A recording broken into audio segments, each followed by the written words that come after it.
જય શ્રી કૃષ્ણ. એકાદશીની આની ગીતા જયંતીની હાર્દિક મંગલમય શુભકામના આપું છું. આઈએ ગુજરાતી ભાષામાં ગીતાજીનો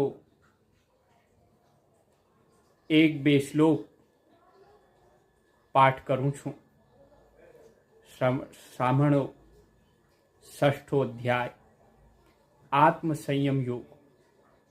શ્રી ભગવાન ઉવાચ અનાશ્રિતઃ કર્મફલમ કાર્યમ કર્મ કરોતિ યઃ સ સંન્યાસી ચ યોગી ચ ન નિરગ્નિર્ન ચાક્રિયઃ.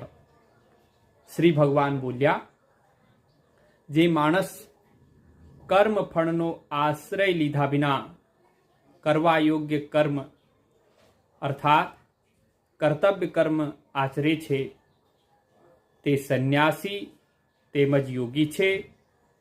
જ્યારે કેવળ અગ્નિનો ત્યાગ કરનારો સંન્યાસી નથી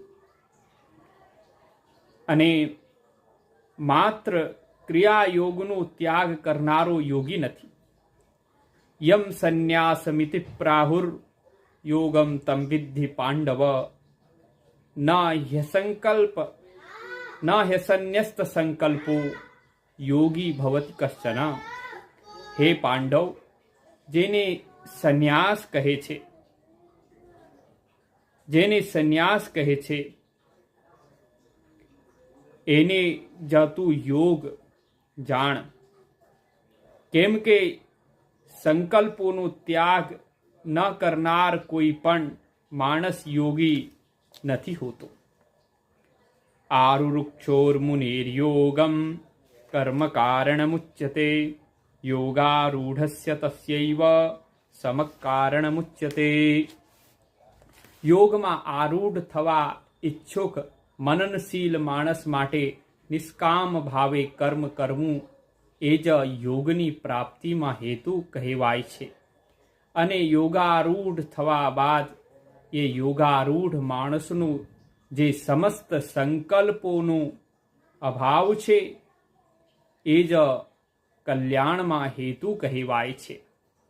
યદા હિ નેન્દ્રિયાર્થેષુ ન કર્મસ્વનુસજ્જતે સર્વ સંકલ્પ સંન્યાસી યોગારૂઢસ તતુચ્યતે.